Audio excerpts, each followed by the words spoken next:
So panibagong araw at panibagong trabaho naman ngayon dito sa Amerika. And bago tayo bababa, so pahangin muna tayo dito sa labas. Nagbunkering pala kami kaya ng madaling araw, alas 2 ng madaling araw. Tsaka hindi ko na na-video kasi sobrang tagal. Nagbihis na ako, punta ako sa changing room namin at nagbihis na ako ng coverall bago bababa sa engine room. Bago ako bumaba, nilagay ko muna pala yung fuel sample or diesel sample dun sa forecastle namin or sa storage ng mga fuel sample para safe. Tulungan din namin pala si Sir Electrician mag-renew ng floodlights. Ayun, sa Proa.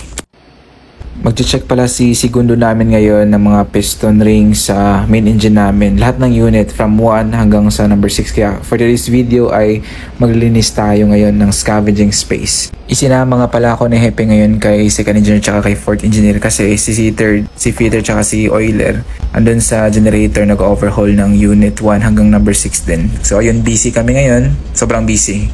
Sinusukat pala ni segundo dyan yung distansya ng mga piston ring gamit yung filler gauge. Yun ang makikita nyo sa video. Tumambay muna pala ako saglit sa gangway kasi sobrang init sa baba. And maganda yung tanawin kasi andito kami ngayon sa Mississippi River sa New Orleans, USA. May umakyat pala na immigration sa US at chinek yung passport namin tsaka kung may US visa ba kami para makapag shore leave or shore pass kami dito. Unfortunately wala akong US visa kaya detain muna ako sa barko. Nung natapos na si segundo, sinara ko na yung scavenging space ng main engine namin. Kumain na pala ako ng hapunan at pagkatapos ay makita ako sa bridge kasi magpapaturo ako kay third mate ng paperworks kasi dito sa amin. May iris kasi kami dito tsaka yung mga documents, paperworks, doon namin pinapasa sa exclusive na application dito sa kumpanya namin. So for example, gagawin natin ulit yung ano. So umpisa tayo near miss, no? Yung naituturo pala ni third mate sa akin is yung paano gumawa ng near miss report. Iano mo, gagawa ka ng report, di ba? So, Pangalan pala ng third mate namin is si Sir Mylon Lingan. Di ko sure kung yun ba talaga. Pero, ewan ko, basta.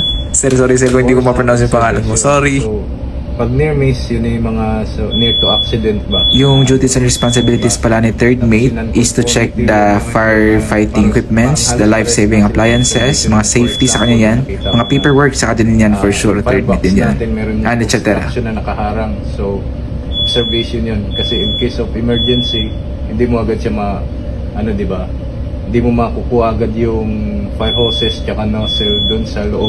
Pagkatapos ng mabang explanation, di ko na nilagay sa video kasi sobrang taas talaga. So nag-demonstrate na si third mate kung paano gawin and attentive tayo kaya ayun. Pasok sa non-conformity.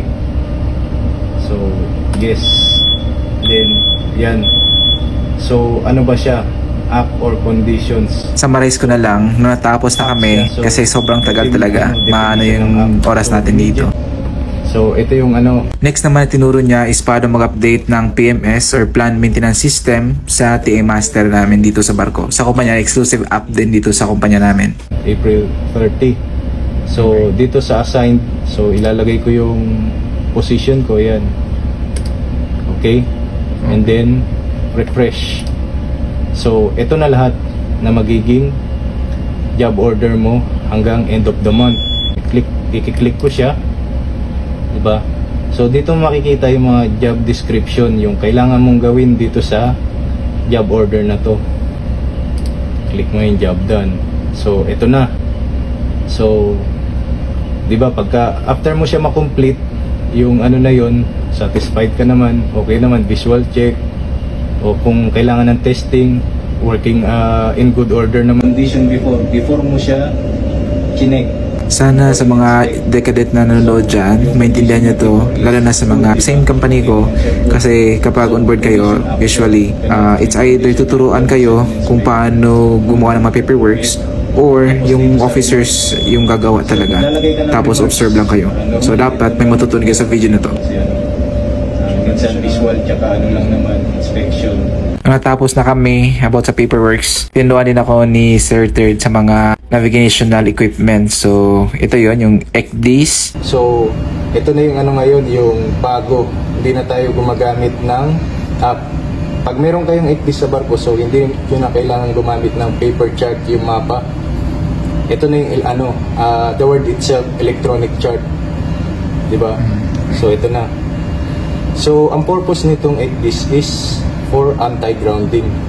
Anti-grounding siya. So, yan, yung main purpose niya. Tapos yan, di ba? Ngayon, naka-anchorahe tayo. So, naka-ano siya. Dito, hindi mo na kailangan mag-compute. Kasi siya na mismo magko-compute para sa'yo. Yung mga gagawa ka ng passage plan mo. So, magbibigay na siya ng mga coordinates. Tsaka yung course and distance. Okay?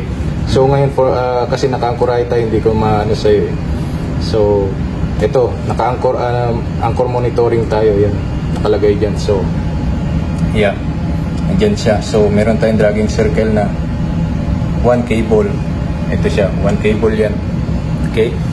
So, ito yung radar natin, ARPA radar. So, yan, di ba? Ito naman,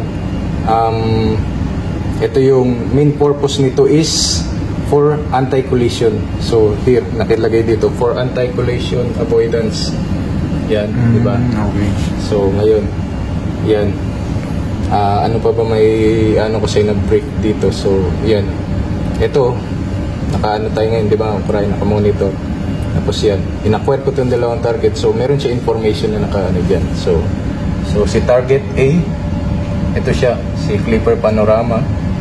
So, ayan lahat ng information niya related sa'yo. Okay? Tapos si B, ganun din. Information niya related sa iyo. Okay? Yun. Ayan si radar. Autopilot natin. So, autopilot. Nung sa autopilot na, parang gusto ko nang matulog kasi antok na ako. Pero gusto tayong matuto kaya, sige, makinig tayo lahat. Manood at makinig. Either i-choose mo, dalawang selection. So, pag autopilot, isi-set mo lang ang gusto mong heading. Ayun na yung susundin niya.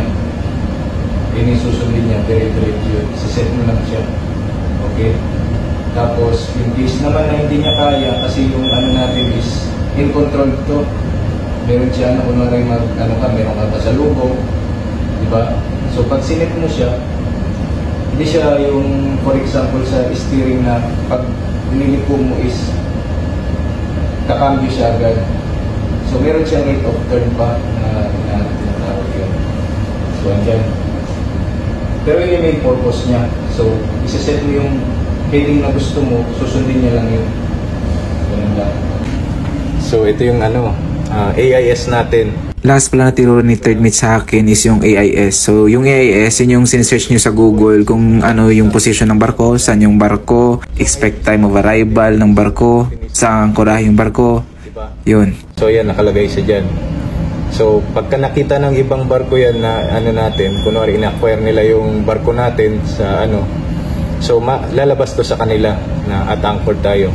It doesn't mean na kapag kadete ka or regardless of engine or decadet ka man, kapag sa barko, kapag onboard ka na, minsan talaga yung mga paperworks sa'yo ibibigay yan. Kaya advantage talaga kapag alam mo na yung basic na mga Microsoft Word, PowerPoint, Excel, PDF, ganyan. Tsaka marunong ka rin mag-type, mabilis ka mag-type, at marunong ka mag-computer.